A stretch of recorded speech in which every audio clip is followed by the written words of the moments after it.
Biz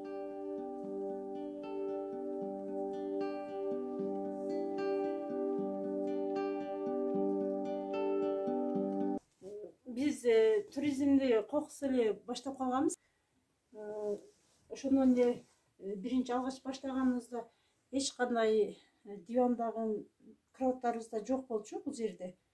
Биринчи жылы туристтер менен жакшы иштегендиктен дивандарды сатып алдык, пастелдер, белоолорду сатып алдык бул жерде.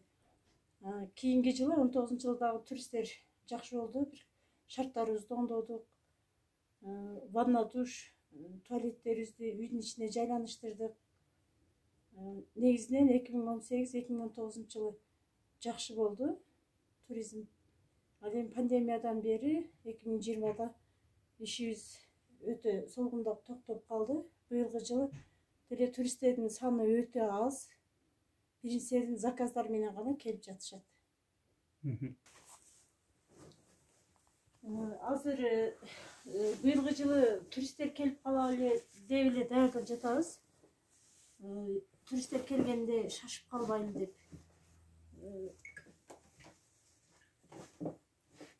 Себеби туристтер кокусуна эмне келип калышат. Ар дайым даяр болуп турушубуз керек. Күнүнө 10-15тен келишет туристтер. Телөө кыздары бар, кошумча иштеген. Кыздарым, балдарым жалпы эле үй бүлөм менен иштейм. Маселесинен биринчи жылы аябай кыйналганбыз. Себеби түшүнгөн эмеспиз да анча. Кайсы улуттун өкүлдөрү келет деп орус тилден кичине жакшыраак билчүбүз. Ал эми чет тилинен кыйналганбыз. Балдарымды даярдап жатам. Кызымды курстарга окутуп, көбүнчө азыр кызым тейлеп берет да тил жагын.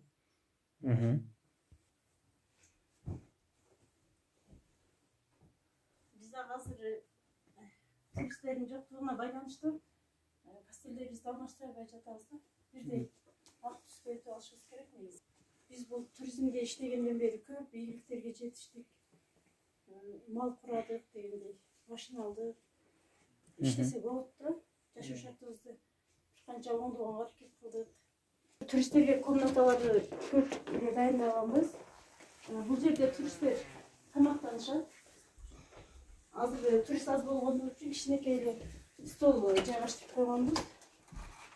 Бул жакта туристтер бул жакта да жатышат.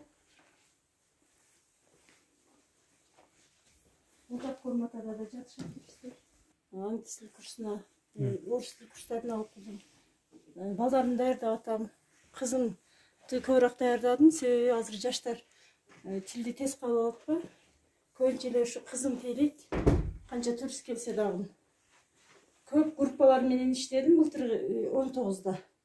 Аябай көп. Бир 8 француз группа келди. Бүт эле кызым тейлеп жатты. Көбүнчө группалар келгенде жатышат. Негизинен туризм боюнча иштесе жакшы. Туризм чоң кирешелерди алып келет.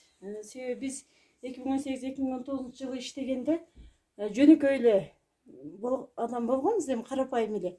Андан бери канча ийгиликтерге жетиштик. Кудай кааласа мындан аркы дагы көп максаттарыбыз бар. Пандемияга чейин башка максаттарыбыз бар эле. Эми пандемия болуп калып, мындан кийин дагы эл журтта тынчылык болсо, аманчылык болсо, пандемиядан кийин дагы биз бир канча ийгиликтерибизди ишке ашырганга аракет кылабыз. Көбүнчө кол өнөрчүлүк менен да кызыгышат. Себеби алар кичинекей мага окшогон нерселерди белек кылып өздөрүнүн мамлекеттерине алып кетишет да. Өтө чоң нерсени да каалашпайт алар, кичинекей нерселерди. Мен эми быйылкы жылы кышында бекер отурбай кол өнөрчүлүк менен алектенсемби деп ойлоп жатам. Себеби бир бурч кылып койсом бул дагы үй бүлөлүк киреше. Туристтер алышат да. Туризм боюнча иштеп баштаганда биринчи аябай кыйынчылыктар болгон. Мен ага чейин окуган эмесмин, мен ал кезде кичинекей да болгом. Андан кийин турист алып баштагандан кийин окуп баштадым. Ошо англисче сүйлөп өзүм словарларды жаттадым. Курстарда окуп жүрдүм. Азыр жетерлик эле деңгээлде билем, бирок мындай англисче билген туристтер бар, билбеген бар, башка мамлекеттен келет. Ошол менен сүйлөшүүдө бир аз кыйынчылыктар жаралат. Ошол турист баштаардан 3-4 ай алдын барып мен курстарда окуйм, өзүм аракет кылып, үйдөн да китептерди окуп, ошол аракет